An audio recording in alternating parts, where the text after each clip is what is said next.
gente entrega uma palavrinha que as pessoas não dão a devida importância, que é consistência.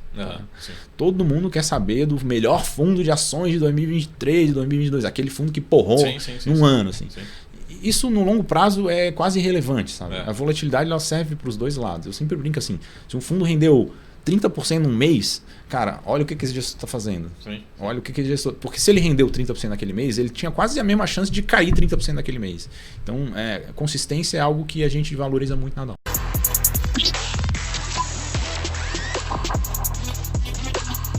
Fala pessoal, sejam todos muito bem-vindos a mais uma edição aqui do Fundo do Baú, mais conhecido como FDBs. Nosso podcast, nosso encontro aqui também apoiado pela BMC News, para a gente falar com os maiores gestores do país, sempre trazendo também grandes novidades. E hoje a gente está aqui com o time da DAO, com o Lucas Campos. Lucas, muito obrigado aí pelo encontro, pelo tempo, né? Pela disponibilidade. Primeira coisa, antes de falar da DAO, eu queria que você estava falando aqui nos bastidores um pouquinho sobre a sua trajetória, né, no mercado financeiro, que talvez não tenha iniciado no mercado financeiro, mas a gente diz que é uma arte do encontro, né? Uma hora você encontra o que você gosta, né, o que você tem paixão. Então muito obrigado novamente e agradecendo também a todo o time da DAO aqui pela participação. Bom dia, Saravalho. Obrigado aí pelo convite. Prazer estar aqui no fundo do baú. Então, como você falou, eu sou o Lucas Pires, né? Lucas Campos Pires. Eu sou sócio e gestor de risco lá na DAO Capital, tem um pouquinho mais de 3 anos. E como a gente estava comentando aqui antes de iniciar o programa, né? Minha trajetória é um pouco diferente. Eu fiz inicialmente engenharia de automação, mas eu de fato trabalhei como engenheiro. Então, eu exerci engenharia 7 anos na Vale. E nesse meio tempo eu resolvi cursar economia e aí eu vi que era aquilo de fato que eu gostava, né? Então eu migrei para o mercado financeiro. Eu trabalhei inicialmente como gestor de family office, depois eu passei 3 anos no Fundo Garantidor de Créditos. Eu também fiz um mestrado em engenharia financeira na FGV, aqui em São Paulo. E há 3 anos atrás eu fui chamado para entrar na DAO, né? Então estou na DAO praticamente desde a fundação, né? Então um pouquinho mais de 3 anos. Passa rápido, né? Muito rápido. Eu lembro quando o Fabinho estava montando o time, rápido. A gestora. Falei o quê? Foi 21? 20, né? Eu me juntei à equipe em janeiro de 21. Então o CNPJ ali da empresa foi mais ou menos na metade de 2020, mas o nosso primeiro fundo foi em março de 21. Então eu estou lá desde o lançamento do primeiro fundo. E o tempo passa rápido, ainda mais foi esse momento meio pandêmico, assim, que parece que a noção de passagem do tempo é um pouco diferente, né? Isso. Então ele ia gerar isso, assim. Mas independente de engenharia ou finanças, meu background foi sempre quantitativo, né? É sempre essa parte de modelagem matemática de processo. Sim, muito bom. Bom, Lucas, vamos já direto para a DAO. Eu acho que aqui requer um pouco mais de energia para a gente explicar. E se você pudesse também, acho que já em paralelo, explicar um pouco do que são os fundos, né? Ou seja, a gestão dos fundos. Depois você me corrige se eu estiver errado, mas muito baseado em fatores ali, né? E aí eu queria entender primeiro, dar um passo para trás, justamente para a gente falar um pouquinho sobre a academia, né? Assim, aonde que vocês se basearam, porque até no Brasil acho que talvez vocês são vanguardistas ou ali realmente é uma classe relativamente nova, né? Então dá um passo para trás assim. Quem que é o benchmark, ou seja, ou a academia, de onde que vem aí os estudos, né? Tudo bem. Eu vou propor o seguinte exercício, assim. Eu já chego nesse ponto, mas eu vou primeiro porque sem passar na engenharia, né? Por sem favor. Passar na engenharia. Não, por que a gente criou a DAO, né? Por que o Mota lá, que é o fundador, criou a DAO, assim. A gente enxerga que no mercado de gestão tradicional você tem algumas características que a gente entende que são problemas, né? Por exemplo, se valoriza, sobretudo aqui no Brasil, muito a figura do gestor genial. Então depende muito de uma pessoa, né? Essa pessoalidade na gestão. A gente entende que isso é um problema. Então, por uma questão de continuidade do negócio, da estratégia.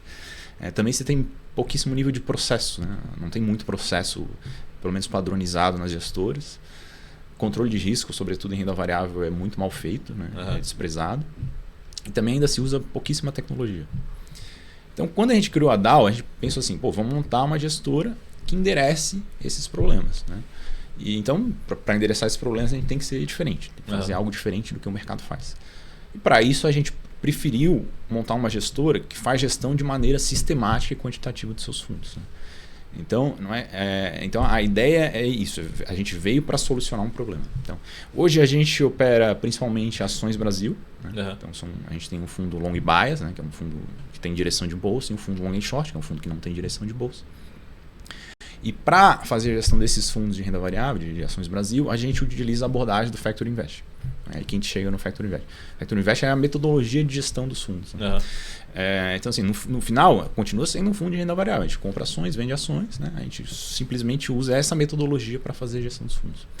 E o Factor Investing, ele é uma metodologia, uma abordagem que ele é super consolidado lá fora. Assim. Tanto nesse ponto de vista que você falou acadêmico, né? Sim. Então, assim, em grosso modo, ele começa a ter... Depende do que você define como fatores, mas ele pode começar ali nos anos 60 com o CAPM, ou ali mais nos anos 80 com o Fama French, né?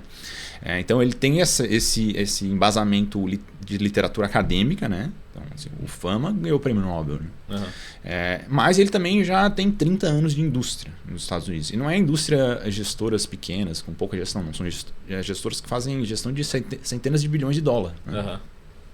Então essa metodologia ela é testada nos dois frentes, né? E fazem isso com sucesso.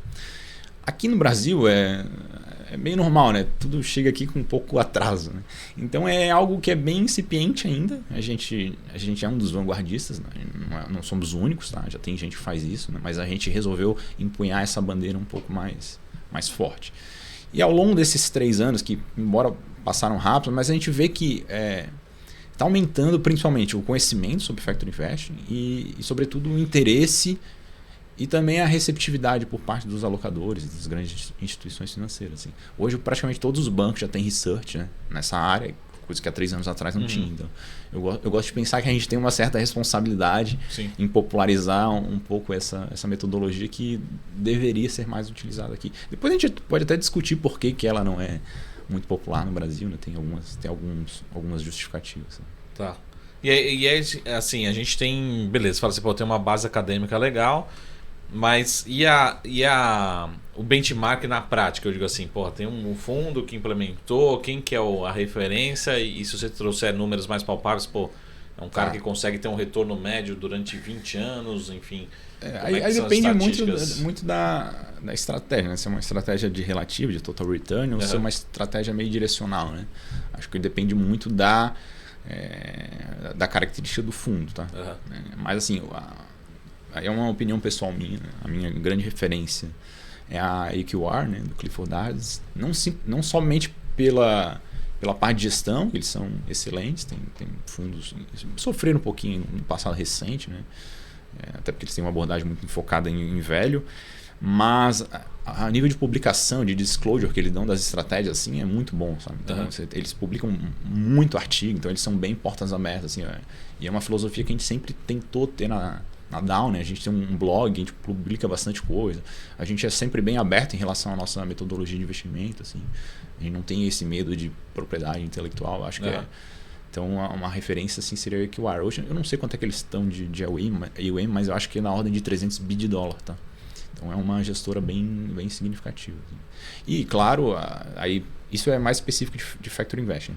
Mas aí, quando você vai para os quants, você tem a Renaissance do Gene Simons, que aí acho que é como se fosse o Pelé da gestão quantitativa, é a Renaissance. Né? E aí, eu não lembro os números, assim, mas eu acho que o cara dá tipo 20% em dólar a 40 anos, né?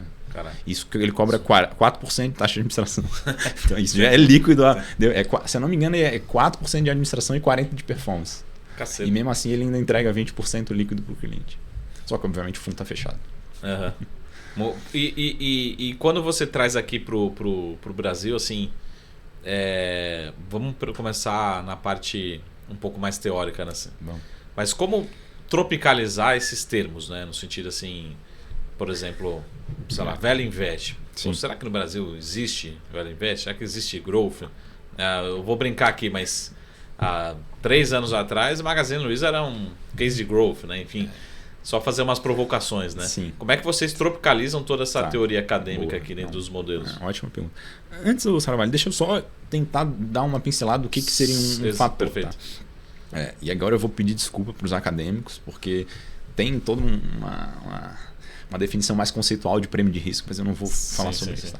Então, Factor Invest, a ideia assim, é encontrar características, né? Características, propriedades de uma empresa que diferenciem, que explicam, né? A diferença de retorno ao longo do tempo entre ações. Mas não é assim entre a ação A e B. Né? Não tem esse nível de especificidade. É muito mais assim, olha, esse grupo de ações aqui compartilha uma certa característica, tende a ir melhor do que esse grupo aqui que não tem essa característica ou tem essa característica em outro valor. Né? Então, para dar um exemplo, não é algo que a gente usa, tá? Mas eu acho que é o que fica mais claro. Sempre nasce de alguma hipótese. Uma hipótese às vezes tem uma fundamentação econômica, às vezes tem uma fundamentação comportamental. Mas em regra geral, por exemplo, você prefere uma empresa que dê lucro ou uma empresa que não dê lucro? Em tese, você prefere, você não sabe mais nada. A única informação que você tem é isso, lucro. Então você vai, obviamente, escolher a ação que dá lucro. Então assim, você traça uma hipótese. Ações que têm uma boa rentabilidade, uma rentabilidade maior, elas tendem a superar ações que têm uma rentabilidade menor ao longo do tempo? É uma hipótese razoável. Então, beleza. Tem uma razoabilidade como hipótese, você vai lá e testa esse negócio. Onde é que você testa? Nos dados. Então, você precisa de dados históricos bem feitos para você conseguir avaliar se essa hipótese que você traçou, ela tem uma materialidade. Evidentemente, é aí que é a grande beleza e dificuldade. Não é simplesmente você montar uma carteira lá com aquela característica e se der um resultado positivo, significa que você encontrou um fator. Né? Porque o nosso mundo de finanças ele é um mundo dominado pela aleatoriedade. Então você precisa discernir o que de fato é um sinal do que é simplesmente algo que aconteceu por alguma coincidência. Como você tem uma massa de dados muito grande, vai aparecer alguma coisa ali que não necessariamente é um fator de verdade. Então, uma vez que você identifica os reais fatores, aí você começa a usar esses fatores para selecionar as suas ações. E aí, felizmente, como é um tema que tem muita pesquisa, a maior parte dos fatores já estão mais ou menos identificados no mundo. Né? Tem um artigo famoso que se chama Zoológico de Fatores, que tem centenas de fatores. Muita coisa ali é repetida, tá? Mas é só para dar essa ideia. Então, muita gente já fez boa parte do trabalho. Então, aí eu chego na sua pergunta. O nosso trabalho lá é pegar boa parte dessa produção acadêmica que foi feita principalmente para Estados Unidos, né, para mercados desenvolvidos, porque lá os caras têm base de dados de décadas e mais décadas, né, e trazer para o Brasil, para a nossa realidade, que é bem mais difícil. Então, lá na Dow a gente utiliza 5 fatores, que é valor, qualidade, crescimento, momento e baixa vol. Né? Só que isso são termos genéricos, né? Eu vou abrir um balanço de uma empresa, não vai ter fator qualidade lá, vai ter os demonstrativos financeiros, eu tenho que criar métricas a partir daqueles números. Né? E aí foi todo o nosso estudo, né? Começou lá na dissertação de mestrado do Fábio, né? Então a gente começou a pesquisar como é que esses fatores lá fora trabalham aqui no Brasil, com as bases de dados que a gente tem e com as limitações que a gente tem. Assim, o sonho da minha vida era fazer pesquisa com décadas e décadas de dados, mas não tem. Assim. A gente, aqui na Dow, por exemplo, a gente trabalha com dados a partir dos anos 2005, 2006, 2007, e ainda são dados assim, que a gente olha com uma desconfiança muito grande. Né? O Brasil econômico moderno nasceu nos anos 90. Né? Sim. Qualquer dado depois anterior ali é meio... Sim, exatamente. Qualquer dado ali anterior é meio inútil. Você pode usar talvez PIB, inflação ali, o resto ali não serve para muita coisa, nem curva de juros você tinha direito. Né? Então o desafio está aí, é você conseguir trabalhar já com um banco de dados muito menor e também as peculiaridades de uma economia de um país em desenvolvimento. Né? Então, assim, por exemplo, é muito comum você ter métricas lá fora que utilizam muito lucro, certo? Que é a linha mais de baixo do balanço. Lucro, para quem já fez análise fundamentalista no Brasil, sabe que é muito poluído. Porque você tem muito efeito cambial, né, que às vezes modifica, mexe no lucro. Você tem também a questão de commodities, que é muito cíclico. Eu brinco assim, eu lembro isso da Vale, quando eu nem fazia economia. Assim. Mas o pessoal, o chão de fábrica, ficava puto, assim, porque quando o dólar disparava, é bom para a Vale, né? Porque ela está ganhando, o custo dela é real e tal, então em tese é bom. Só que por efeito contábil que ela tinha, por efeito contábil, no primeiro momento ela tinha que reportar um prejuízo, porque tinha que ajustar o hedge. Não tinha efeito caixa nenhum. mas reportavam um prejuízo. E aí a fala da peãozada lá é que fazia isso para não pagar o bônus, né? Mas então aí beleza. Então o lucro aqui é um número meio prejudicado, então vamos subir um pouquinho em cima na DRE, pegar uma coisa mais intermediária. Então tem esse trabalho assim. É por isso que, apesar de a gente ser quantitativo e sistemático, essa base de finanças corporativas, mesmo de análise, de balanço, é uma valência que a gente considera bem relevante lá na Dawson. Então a gente tem gente mais quantitativa, tipo eu, mas tem gente que entende muito de fundamentos de empresa, justamente para saber, vamos olhar essa métrica, tal setor você não pode olhar esse tipo de linha, tem que ir para outro lado, tem que fazer para bancos, é outro bicho totalmente diferente. Então tem esses desafios também. Muito bom. O Lucas, falando um pouquinho sobre justamente esses fatores, e aí justamente isso, assim, como vocês têm trabalhado, até acho que é uma pergunta que eu fiz pro Fabinho já lá no começo, e aí você me corrija se eu estiver errado, mas provavelmente você não tem um modelo perfeito e também não tem um modelo estático, né? Por exemplo, isso aqui vai funcionar nos próximos 50 anos. Sim. Mas como é que vocês fazem justamente isso? Vamos pegar um exemplo aqui, acho que aconteceu na prática em 2023, né? Surge uma Americanas, Sim. por exemplo, Americanas, e aí tem a internet para nos criticar, né? Mas era uma empresa, né, com bom rate de crédito, bom rate, sei lá, uma boa avaliação de dívida pelos analistas e tal, até aquele momento. E aí, a partir daquele momento, ela muda drasticamente, né? E aí, justamente isso, como é que você tem que atualizar, interpretar essa informação? Porque, como você falou, a gente tem desde do Plano Real para cá, a gente tem essas informações. Mas a gente teve impeachment no caminho, a gente tem inflação que sobe, desce, juros que vai de 2% para 14% aqui no Brasil, enfim. Perfeito. Como é que você... Porque por mais que a gente tá passando por um momento atípico nos Estados Unidos, tá, mas os juros vai de 0 para 5, né? Para eles é muita coisa, mas para a gente vai de 2 para 14, né? Tem essas dificuldades. Só antes da Americana, assim, eu posso falar dor de corno aqui? Já falei, né? A gente estava short Americanas até acho que dezembro. Pelo modelo. Pelo modelo. Só que a gente é sistemático, a gente segue a regra que a gente definiu. E uma das nossas pesquisas, quando você vende uma ação à descoberta, faz um short, você precisa tomar essa ação no mercado, alugar, né? Sim. E para alugar você precisa pagar uma taxa de aluguel. Uhum. E essa taxa de aluguel é um preço, né? Então, às vezes, a gente fez uma pesquisa para descobrir qual que seria a taxa ótima, máxima que eu aceito pagar em aluguel. Porque, qual que é a ideia? Assim, se eu boto uma taxa muito baixa, eu vou deixar de vender um monte de coisa ruim. Certo? Tá. Então, eu vou deixar de vender, vou deixar de ganhar dinheiro. Só que se eu aceito qualquer taxa, o meu short teria que ser muito efetivo para valer a pena pagar aquela taxa muito alta. Então é razoável você pensar que você tem um certo ponto máximo ali do custo-benefício de você shortear uma ação. Até teve, curiosamente, recentemente, só um caso aqui, teve Casas Bahia, cuja taxa chegou a bater 400%. Isso, o mercado de aluguel ele é meio esquisito, tá? Então tem ele não responde bem a preço e quantidade para os economistas de plantão aí. Mas enfim, então a gente tem esse limiar de taxa ótimo máximo que a gente aceita. Então a gente estava vendido Americana por questão de fundamentos, tá? Só que aí a taxa em dezembro, ali, se não me engano, foi em janeiro que teve o evento, mas acho que está completando um ano, né? Isso.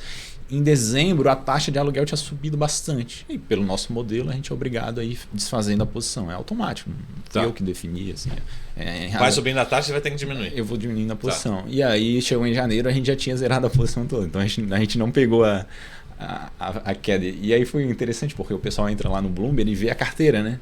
Só que a carteira tá defasada. Aí ligaram pra gente falando assim, parabéns, aí vocês estavam short. Falando, então mais. Então esse foi uma tristeza. Provavelmente um dos únicos que estavam short antes do evento. Né? Não, acho que tinha mais gente que estava short ali. Talvez outros também com fator. Né? Mas assim, como é que endereça esse excesso de evento no Brasil? Esse caso da Americana é anedótico, tá? Porque a gente não se preocupa muito com posições individuais. Sim, perfeito. Como eu expliquei lá no negócio de fatores, eu não consigo ter a granularidade para comparar, para explicar exatamente a ação A contra a ação B. Eu ganho na quantidade. Né? Então, um gestor tradicional, ele vai se debruçar sobre um balanço lá durante vários tempos, vai conversar com o management, e ele vai ter uma informação sobre aquela empresa específica muito melhor do que a informação que eu tenho provavelmente. Tá? E aí ele vai montar uma posição de 5%, 7%, 8%, 10% do fundo. A gente não, a gente sabe que a gente não vai saber perfeitamente tudo sobre aquela empresa, mas eu vou saber um monte de coisa sobre um monte de empresa. Tá? E aí a gente monta um monte de posição, só que são posições pequenas. Né? Sim. Que na média elas vão me entregar um resultado no agregado e ao longo do tempo melhor. Então o jeito que a gente lida com o evento é justamente isso, tendo mais diversificação. E um dos nossos fatores é o fator baixa volatilidade. Né? Que isso ele ajuda muito no momento de crise. Porque as ações que têm mais baixa volatilidade, normalmente elas são um pouco mais defensivas. Né? Tá. Então, é um utilities que, sim. Independente, o bicho está pegando, todo mundo precisa de eletricidade. Entende? Então tem essas questões. E tem um outro fator, uma outra coisa interessante, que eu acho que é uma coisa bem específica nossa, que a gente faz vamos lá, você tem 5 fatores, né? Mas no final a gente chega num único número, que é uma nota, um score. Sim. O pessoal de crédito conhece bem esse conceito de score. Né? Lá para ações é a mesma coisa. A gente tem um score e a gente vai comprar as que tem os melhores score e vender as que tem os piores score. Então, mas como é que eu chego nesse score a partir de 5 fatores? Eu posso dar peso igual? Né? Posso dar um peso mais em um fator ou em outro? A gente tem uma abordagem de fazer isso de maneira dinâmica, também sistemático. Tá? Então, em determinados momentos eu estou com um peso maior em baixa vol, em determinados momentos eu estou com um peso maior em crescimento. Então, isso ajuda a ir calibrando dinamicamente o modelo ao cenário econômico. Então, isso a gente vivenciou na prática. Assim, 21 e 22 foi muito ruim para o mercado. Né? E a gente subiu praticamente, porque o nosso modelo foi identificando que está um cenário de risk-off, ele foi aumentando o peso em baixa vol e foi vendendo a lixaiada, digamos assim. E aí, mesmo sendo um fundo long bias, a gente conseguiu entregar em 2021, com apenas 3/4 do ano, 12,5%. Né? Sendo que a bolsa nesse mesmo período aí caiu uns 5, 10, sei lá. O segundo semestre foi horroroso, né? Foi horroroso. A gente chegou a ter um drawdown de 20 e poucos %. Assim, a gente ganhou dinheiro nesse ano. Né? Então justamente mostra esse efeito que a gente tem meio que de se adaptando às características do mercado. Também por causa que a gente tem um fator chamado momentum. O momento privilegia aqueles caras que estão ganhando. Né? Então isso ajuda também a ajustar o modelo. Na nossa carta de dezembro, quem quiser dar uma olhada lá, mostra o comportamento do nosso beta ao longo do tempo. E você vê que em 2021 e 2022 a gente estava com beta super baixo. Justamente porque era um cenário de risk-off. E a gente estava num beta baixo, não é porque a gente tirou a exposição, não. Nossa exposição continuava fixa em 70%. Justamente só na base do stock picking mesmo. E agora, mais recentemente, que é esse cenário mais de bull market eu não vou falar isso, porque senão depois vão me cobrar, mas esse cenário um pouquinho mais riscon, que foi o cenário do ano passado, o beta já está um pouco maior, entendeu? Justamente que o modelo vai se adaptando, assim, até por construção dos fatores. Né? Boa. Deixa eu só, antes do intervalo, desse primeiro intervalo aqui, Lucas, se você puder recapitular, você está falando de uma história aí recente, mas a gente já tem um bom track. Não vou falar vou falar realmente o que a gente diz da cota mesmo, né? Tá. Mas se você puder fazer um resumo de como é que estão as cotas, né? Como é que foi 23, você vai fazer, acho que o resumo recente, mas um pouco da história também dos fundos. Então, o nosso primeiro fundo chama Dow Multifactor, nosso primogênito, a gente lançou ele em março de 21. Tá. Então a gente pegou, se não me engano, os últimos 2 meses do bull market brasileiro a gente pegou. Né? Mas foi interessante que já deu para testar na largada esse comportamento do fundo ali com esse finalzinho de bull market. E de virar a mão, né, também. E aí lá para junho o mercado começou a virar e o fundo foi super bem em 2021. Né? Então a gente lançou lá em março, a gente rendeu no final do ano 12,5%. Nesse mesmo período acho que a bolsa caiu 10%, eu não lembro de certeza, sei que foi negativo. Aí em 2022 também foi um ano ruim para a bolsa, se não me engano o imóvel rendeu 5%. A gente rendeu de novo, acho que perto de 13%. Tá? E no ano passado, com a bolsa subindo, a gente voltou de novo a render próximo de 14%.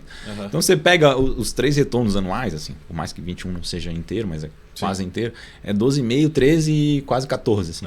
Se eu mostrar esse retorno para alguém, ninguém nem vai falar que é um fundo de bolsa. Mas ele é um fundo de bolsa. Então, assim, desde que a gente lançou esse fundo, que é o Long Bias, o Multifactor, a gente bateu o CDI nos 3 anos, tá?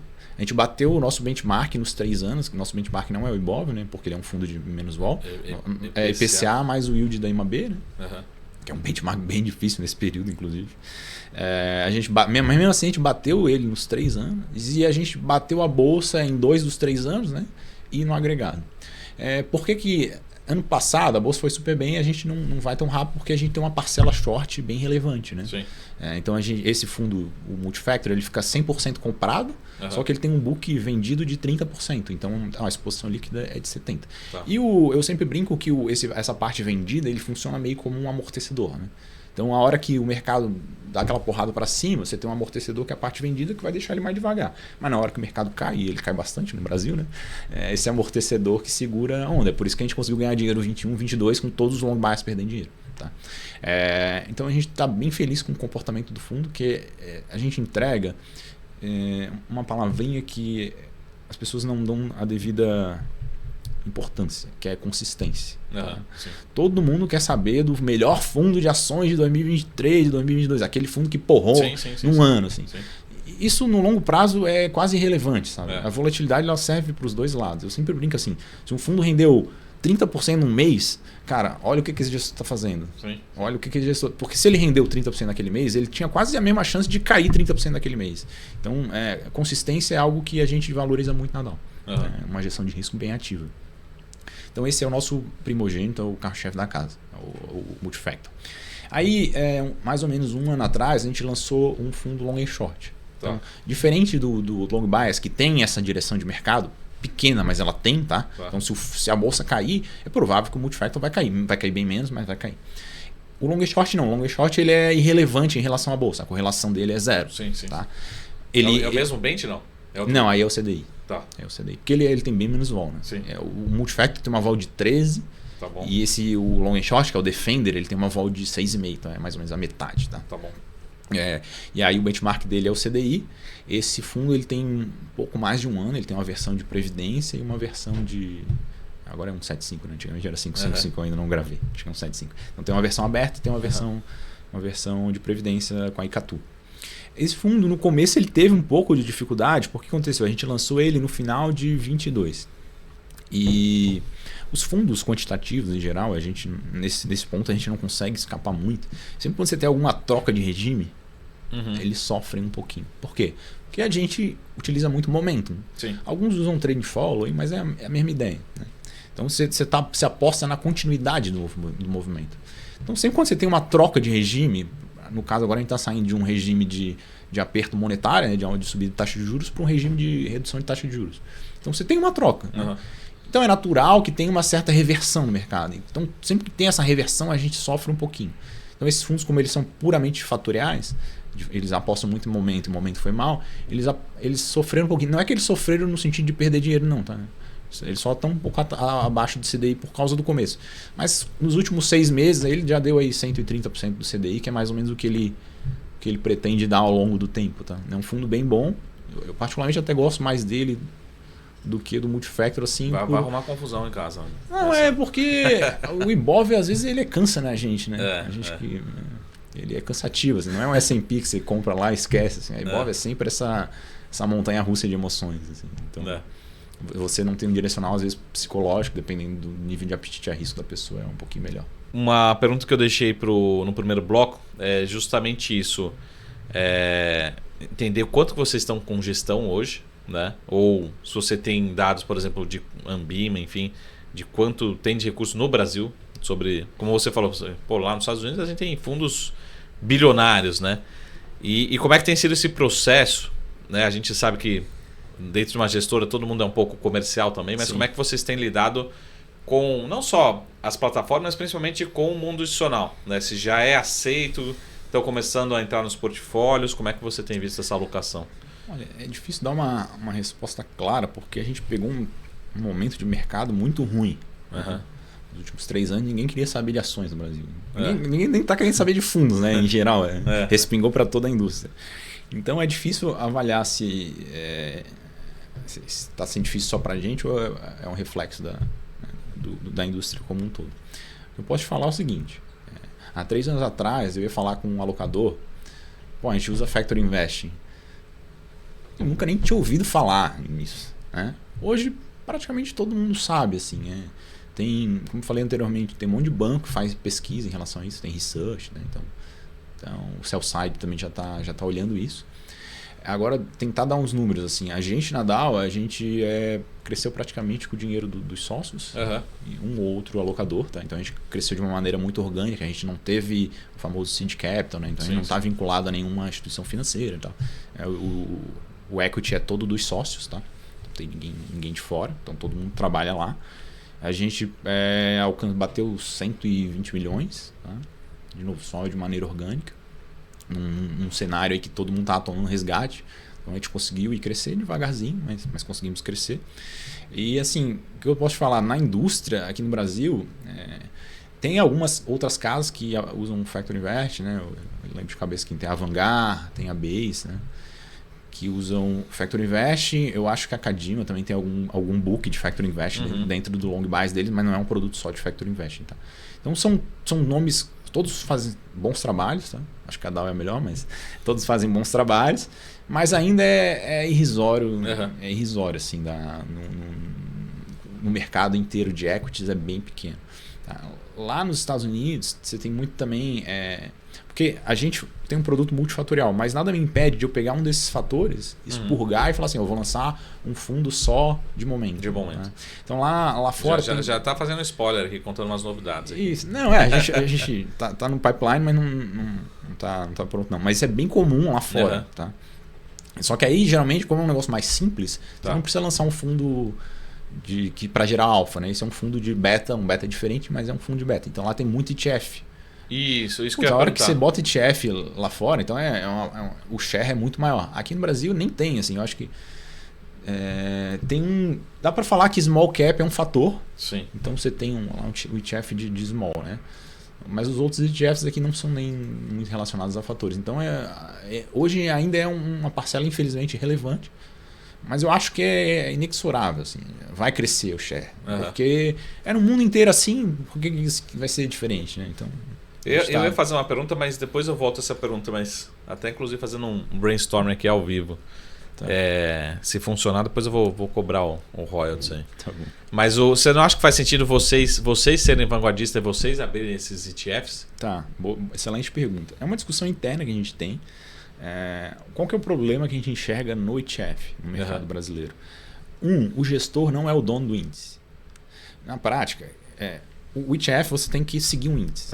Sim. Aqui a regulação obriga que o gestor não seja o dono do índice. Então tem que contratar um índice de terceiro. Então quem escolhe as ações é o provedor do índice. Então não seria a nossa metodologia, porque os nossos fatores eles são proprietários. A gente pesquisou, a gente definiu como construir eles. Então eu posso chegar para uma geradora de índice e falar assim, putz, eu quero um índice de Momentum Brasil.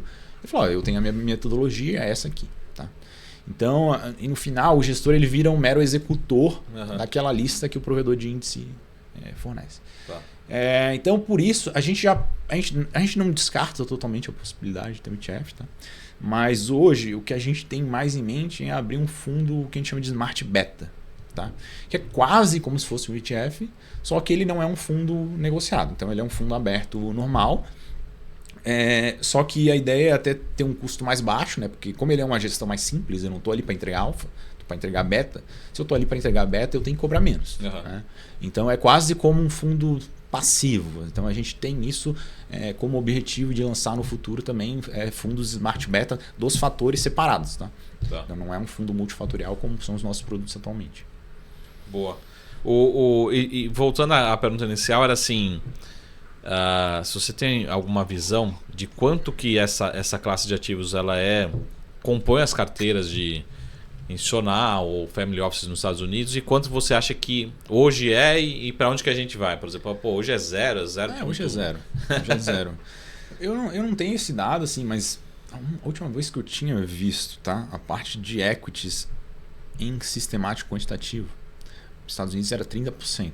Mas aí entra tudo, não só Factor Invest. Tá? Sim. Mas ainda assim, 30% é um share relevante. 30% é não só equity, tá? Na verdade, 30% é mercado de fundo, de hedge fund em geral. Sim. Cara, aqui no Brasil, eu não sei quanto que a indústria tem aí, mas sei lá, uma casa de trilhões provavelmente tem na indústria de fundos. A maior gestora quantitativa é a Giants, certo? A Giants tem sei lá, 5 bi, alguma coisa assim. Então, é realmente muito pequeno a classe de gestor, de gente que usa metodologia sistemática e quantitativa aqui. Factor Invest vou chutar aí, não dá nem 500 milhões. É muito pouco ainda. Mas é um processo, tá? Eu acho que a gente está trilhando esse processo, a gente já vê avanços, tá? Tem uma questão geracional também, assim, o pessoal, a gente vê muito isso quando a gente conversa com os analistas assim, de bancos novos, eles são muito empolgados em relação ao tema, mas ainda o pessoal mais antigo ainda é um pouco, tem um pouco mais de restrição, até porque também ele tem as suas justificativas, né? Como você falou, que o Brasil, toda hora tem uma coisa esquisita, e aí você pensa assim, será que o modelo é capaz de aguentar uma crise dos caminhoneiros, sabe? Umas coisas bem específicas. Assim. Mas eu acho que a gente tá trilhando um bom trabalho. A gente tem sempre essa veia educacional, né? Então a gente tem um blog, chama Entre Fatores. Já deixa o endereço aí. Você entra lá no www.dalcapital.com.br. Dal é assim como tá aqui, o pessoal tá vendo. Isso. Aí lá tem o link pro blog. Tá. O blog chama Entre Fatores. A gente está sempre publicando coisa lá. Claro que de uma maneira mais simples e enxuta, né? Porque é um blog, né? Mas a gente posta bastante coisa lá justamente para ir tendo essa veia educacional também. Boa. Quando você falou assim de outras gestoras aqui no Brasil, e aí você coloca assim um modelo mais quantitativo, o que diferencia assim uma gestora puramente quantitativa de fatores? Ótima pergunta. A gente até tem uma certa birra com classificação, porque é natural, os caras juntam assim, na caixinha, fundos quantitativos. Mas, cara, eu não tenho nada a ver com o fundo da Giant, sabe? O Multifactor. Eu acho que a classificação, na minha opinião, tem que ser por classe de ativo, independente de como é a metodologia que o cara usa. O quantitativo sistemático é a metodologia de fazer a gestão. Se você está fazendo gestão de fundo de renda variável, fundo de ações, você tem que ser comparado com fundo de ações. Ações Brasil. Ações Brasil, Então a única diferença é que eu uso uma metodologia sistemática. Eu acho que o podcast aqui do pessoal da Giant, né? Ele cita assim, você não faz, ninguém classifica gente que usa Excel como uma classe de ativo, né? Não faz nenhum sentido. Então a gente, assim, nosso fundo long bias é para ser comparado com fundos long bias. Se eu uso metodologia quantitativa, é uma prerrogativa minha como gestor, né? Mas eu tenho que ser comparado dentro daquela classe de ativos. Um fundo long and short, aí tudo bem, aí você tem um pouco mais de liberdade criativa. Você vai comparar com fundos multimercados em geral, pode ser, tá? Mas a gente gosta de fazer essa segmentação entre metodologia de gestão e estratégia. A estratégia é uma estratégia long bias. E uma long and short. Tá. E aí e só para diferenciar assim quantitativo mesmo, então você acha que pode utilizar outras formas de pensar junto com não só fatores, né? Então utiliza outras metodologias. Metodologia sistemática. A gente, nesses nossos fundos, a gente usa 99% fatores. A gente tem algumas coisas que a realidade obriga, né? Então, você precisa de um otimizador lá, otimizar um sistema muito grande, você usa um algoritmo genético, mas é só um meio, não é um fim, né? Então a gente usa algumas outras coisas, né? O factor tilt que eu comentei, né? Que é esses pesos diferentes entre fatores, não é uma coisa que seja necessariamente obrigatório em Factor Invest, mas é algo que a gente faz. Aí a gente usa algumas métricas algumas técnicas econométricas para fazer esse tipo de coisa. Mas o core dele, o núcleo dele é fatores, e a gente vai manter esse fundo assim. O dia que a gente tiver... A gente lá é um laboratório de pesquisa, então a gente gera muitas ideias, muita lógica, muita metodologia de investimento. Mas aí isso vai ser lançado em fundos específicos que a gente entende que faz sentido. Assim. Como eu falei, a gente procura entregar consistências nos fundos. Então, se eu prometi para um alocador que eu vou entregar um fundo de vol 13, long bias, de Factor Invest, eu falei, não, agora eu vou começar a fazer pair trading. Não, você prometeu aquilo ali, entrega aquilo ali. Tá. Se tiver tendo uma outra estratégia de investimento, você lança um veículo diferente. É assim que a gente enxerga a gestão. Lucas, vamos um pouquinho para a prática, no sentido do que talvez fica um pouco distante, né? Sim. Porque o pessoal deve estar escutando e pensando, caramba, vou ter que fazer engenharia, né? Depois fazer um mestrado aqui, né? Para entender tudo isso. Mas como é que a gente pode traduzir? Vamos começar pelo mercado norte-americano e fazer uma provocação aqui. Tá. O S&P 500, né? Vamos começar pelo S&P 500, depois a gente vem para o Ibovespa. Mas para bater o S&P 500, o ano passado, e acho que talvez nos últimos anos, É difícil. você tinha que ter 7 empresas ali, praticamente que puxaram. E são empresas... As metodologias de valuation tradicional são empresas caríssimas, Sim. né? Mas que crescem, talvez seja mais um conceito ali de growth. E aí... Mas hoje em dia elas dão muito dinheiro, né? Também até pagando... que a gente ainda tá usando essa... o Google ainda é... Cara, o Google hoje é blue chip, assim. Então, o cara tem a quantidade de caixa que ele gera, você não pode mais dizer que aquilo ali é uma empresa de crescimento. Bem, ela continua, além de tudo, além de dar dinheiro, ela ainda continua crescendo. Mas acho que hoje, para mim, as big techs elas já viraram as blue chips. Assim, isso é... E aí, assim, por exemplo, como é que você dividiria, por exemplo, o caso dos fatores tendo mais empresas nos Estados Unidos? Como referência, como as empresas mais conhecidas. Sim.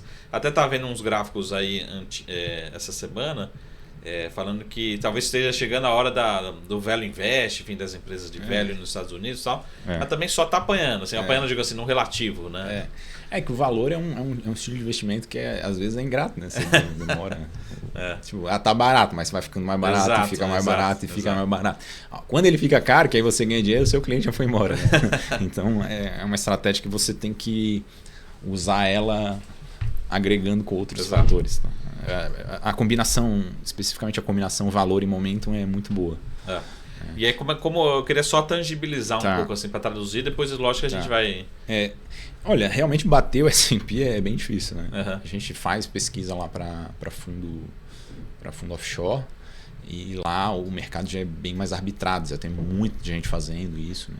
Ainda tem prêmio lá, tá? Tanto que o Warren ainda continua ganhando, mas não tem tanto prêmio quanto aqui. Isso é uma coisa boa de estar aqui. Tem as dificuldades de estar aqui, mas tem a vantagem de ter muito mato alto ainda para você tem muito alfa para ser coletado. Tá? Então, assim, qual que é a dificuldade de implementar na prática? Os sistemáticos e quantitativos em geral, independente de não fazendo aquela distinção que eu fiz anteriormente, a matéria-prima de todo mundo é dado. De dado, muito dado. Então a gente se confunde muitas vezes quase com uma empresa de tecnologia, do nível de infraestrutura tecnológica que a gente tem. Assim. Todo dia a gente processa assim, na ordem de 30 gigas por dia. Né? Então você precisa de uma infraestrutura de tecnologia extremamente robusta, de boas práticas de programação. A gente usa o que tem de vanguarda para fazer gestão de software. Assim, é tudo desenvolvido internamente, porque não tem ninguém que entrega o que a gente precisa. Né? Então praticamente todos os sistemas nossos são todos desenvolvidos internamente. A gente tem um time grande de desenvolvimento e assim não necessariamente precisa fazer engenharia, tá? Um dos nossos melhores programadores, por exemplo, fez direito, né? Mas ele por conta própria ele programa super bem.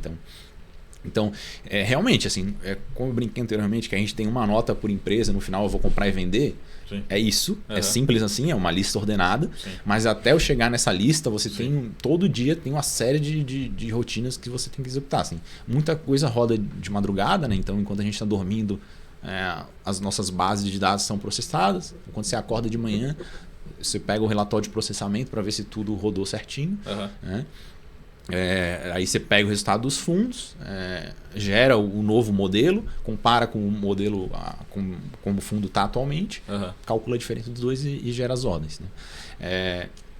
Então, mais ou menos a rotina é essa. O que é uma das dificuldades? Assim, a gente, antes de lançar um fundo, a gente faz o tal do backtest. Né? Backtest é a GNI e todo mundo joga pedra nele.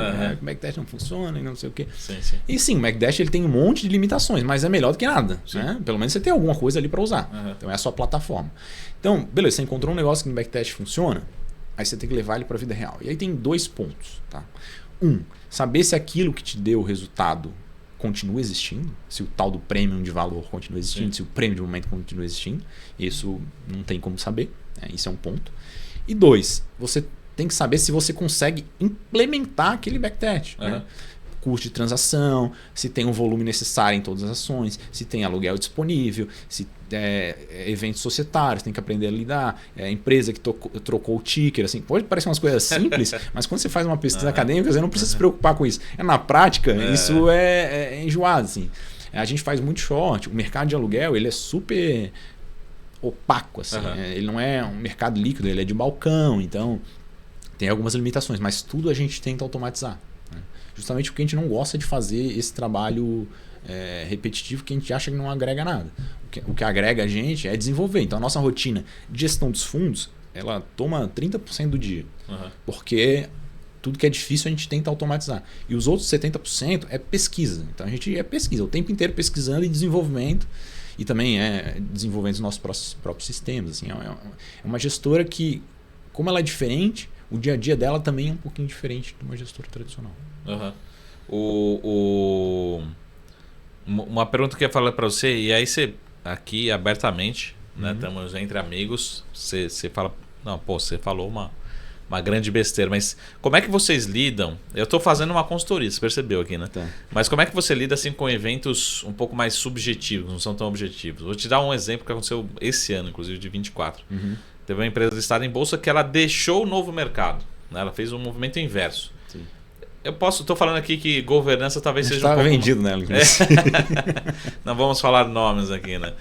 Então, assim, para mim talvez seja um pouco subjetivo. Você consegue tangibilizar um pouco matematicamente, mas tem lá sua subjetividade.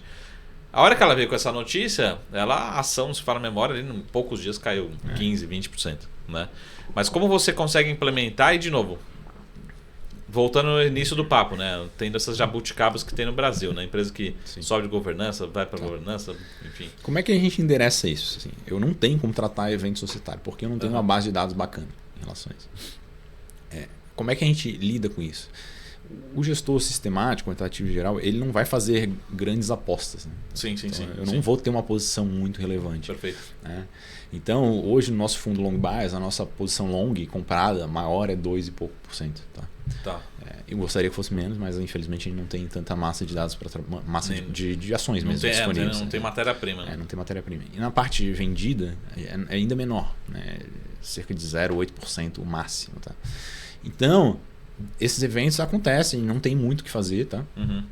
Só que como a gente é bem pulverizado, o impacto é baixo assim, na conta. A gente não quer ganhar, a gente não quer ganhar em cima da ação A ou ação B. A gente quer coletar os prêmios de risco e a gente compra ações porque são elas que vão entregar esse prêmio de risco. Mas então a nossa grande sacada é você fazer posições pequenas para coletar e tentar escapar um pouquinho desse risco idiosincrático. Tá? Esse risco idiosincrático não é só o quant que sofre. Eu vou dar um exemplo esdrúxulo, tá? Mas foi um analista lá na empresa XYZ, empresa redondinha, ele fez uma projeção, está crescendo, o management é ótimo, etc. E tal. Ele fez um resultado, botou um price tag de 30%. Né? Sei lá, cai um avião na sede da empresa. esdrúxulo. Mas pode cair, é idiosincrático, caiu. E aí? A análise dele foi mal feita? Ele errou? Não. Só tem um risco associado ao negócio. Então a gente tem a mesma coisa, tem um idiosincrático lá. Então a maneira que a gente vê de não estar exposto a esse idiosincrático são posições pequenas. Isso nem sempre resolve tudo. E tem uma outra coisa que é legal, eu sempre brinco assim. Tem para quem sabe de finanças de literatura, você tem a hipótese dos mercados eficientes. Né? Sim. Então tem o Chita que fala que... O Chita pegou mal, né? Tem o cara ortodoxo que confia 100% na hipótese dos mercados eficientes e tem o cara que fala que o mercado é ineficiente. Eu fico no meio termo. Eu falo que os mercados são razoavelmente eficientes. Tá? E a gente tem um fator que chama volatilidade. A pessoa fala que volatilidade não é medida de risco, aquelas baboseiras de sempre. Mas a volatilidade é um sintoma de alguma coisa, gente. Se tem uma ação balançando 10, 15% no dia, tem alguma coisa estranha, sabe? Você não vai ver uma ação que é consistente, que é previsível, que é redondinha, oscilando 20% ao dia. Então, se aquele negócio está oscilando 20% ao dia, é porque tem muita incerteza ali. As pessoas não sabem como é que vai vir o balanço dela, o que está acontecendo por trás, entendeu? Isso é um excelente indicador para a gente separar as ações. Então, normalmente as ações que estão mais dificuldades, elas oscilam mais. Tá? Então, quando você pode traçar uma correlação entre qualidade de balanço e volatilidade, você vai achar uma correlação altíssima. Porque é justamente isso. O mercado ele não é totalmente tapado. Ele consegue enxergar quem está passando por dificuldades, ele vai ter mais dificuldade de precificar aquele negócio ou vai balançar mais. E como a gente considera isso no nosso modelo, essas ações que têm mais dificuldade, elas tendem a ir para ponta short. Tá? E o short, um dos meus sócios lá, o Caio, ele brinca assim que o prêmio do short está na zia que ele te dá. E é isso mesmo, porque é no short, que são as ações piores que a gente identificou, é ali que vai ter as grandes oscilações, só que elas servem para os dois lados. Então você vai ganhar a maior parte do dinheiro a maior parte do tempo, só que eventualmente vai ter um evento ali que a ação vai subir, né? Tá tendo caso agora, né? Você vai ter um short squeeze ali e aquele cara vai te deixar puto. Mas no final ele se paga, tá? Então, a gente usa são essas duas coisas, posições pequenas e a volatilidade como uma métrica, como um indicador que tem alguma coisa esquisita ali, também é uma coisa. Outra coisa que acontece próximo a eventos, a taxa de aluguel também é um indicador de que tem alguma coisa esquisita utilizando. Então, se a taxa dispara, a gente tende a sair da posição também. Então, tem alguns mecanismos de controle, mas assim, eu não atuo no caso a caso. Tá? A gente sempre tem que pensar em regras gerais. Às vezes a gente tem alguma ideia genial, e se a gente considerar... Porque a gente sempre pensa no caso específico, né? Tô tomando short squeeze em, sei lá, em Gafisa. Aí você pensa assim, então vamos botar uma regra que se acontecer tal coisa, a gente chega em posição. Beleza, mas essa regra serve para todas as ações por todos os anos? Não serve, então não dá. Tem que ser algo que seja permissivo a todo o mercado. E uma última provocação aqui. Você é engenheiro, também economista de formação, deve ter outros economistas lá. Mas como incluir, por exemplo, um fator, sei lá, top-down dentro da sua composição? Tá? Então, por exemplo, provavelmente deve ter essa discussão. Vamos ter um economista-chefe, não vamos ter uma opinião, ele vai ter influência nos fatores, por exemplo, peso, enfim. Sim. Como é que é essa discussão a interna? Gente não tem isso. Eu sou um economista, mas às vezes eu até nem falo que eu sou economista. A gente não faz cenários. Tá? Antes de falar do top-down, tem uma discussão, uma pergunta que é recorrente, tá? É que a gente usa sempre dados históricos. Certo? Então, eu vou montar um fator de valor, eu uso dados que a gente chama de trailing, né? Que é realizado. Sim, sim. E muita gente pergunta, por que vocês não usam o forward, né? Sim. Previsão de mercado. Toda vez que a gente testou foi pior. Toda vez. E ali também a base de dados de forward é ainda pior. Você já tem dados ruins para passado, imagina para forecast. Tá? Às vezes o analista faz um forecast lá, depois ele saiu da empresa, fica aquele dado contaminando a expectativa, lá, não está atualizando. Tá? Então, isso é um indicativo para a gente não ficar usando forecast, dados, né? Forward look. Assim. E para macro, a mesma coisa. Esse factor tilting, que é o que a gente faz, que é essa variação do peso entre os fatores, eu poderia fazer isso de uma maneira macro, né? Pensar assim, eu estou indo para um cenário de crescimento de PIB. Exato. Nesse cenário, quem vai melhor são as empresas de growth. Mas a gente optou por não ir para isso porque é muito difícil fazer factor tilt. Tá? Tem lotes de paper, de artigo acadêmico, advogando contra fazer. Tá? Então a gente faz, mas a gente faz com uma certa desconfiança e a gente, por exemplo, nunca vira a mão em um fator. Tá? Então identificou lá que Momentum tem prêmio, certo? Isso. Momentum tem prêmio, sempre teve e a gente acredita que vai continuar tendo. Não faz sentido eu virar a mão nele, né? Porque se ele tem um peso estrutural, quer dizer que ele vai ganhar dinheiro sempre? Não, ele vai passar por fases de dificuldade. Mas eu não sei exatamente identificar essas fases. Fazer o timing, é difícil fazer timing. Né? A gente encontrou algumas propriedades lá de factor momento, não quero entrar em detalhes aqui, que nos encorajaram a fazer um pouco de tilt. Mas é sempre com esse ceticismo. A gente tem algumas iniciativas de inserir dados macros no modelo. Tá?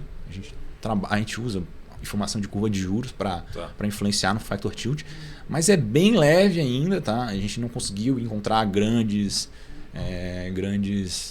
avanços nesse sentido.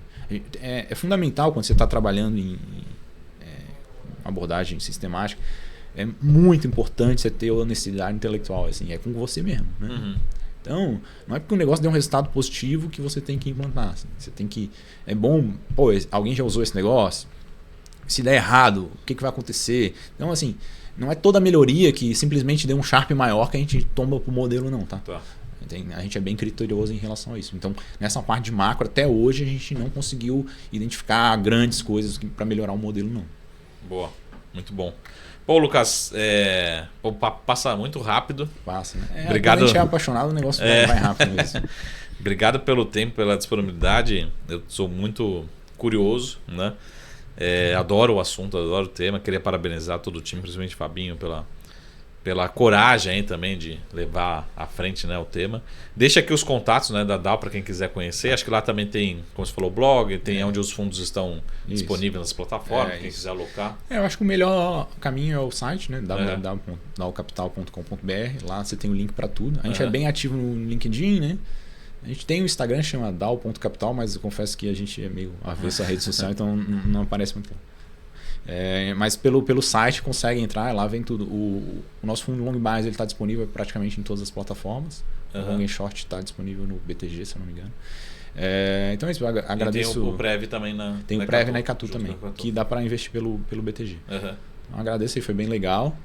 E acho que vocês têm uma responsabilidade grande em ajudar a gente a disseminar esse tipo de, com certeza. de informação. E parabéns. Hein? Vamos marcar mais vezes, a gente vai acompanhando de perto. Sem dúvidas. E de novo, manda um grande abraço para todo o time lá da DAO. Pode deixar. Obrigado. Pessoal, então esse foi o nosso FDB, o fundo do baú especial aqui com o time da DAO. Lembra de procurar sempre as fontes oficiais da DAO, né? LinkedIn e o site oficial. Muito obrigado, Lucas, pela participação e a gente se vê aqui em breve. Até mais. Tchau.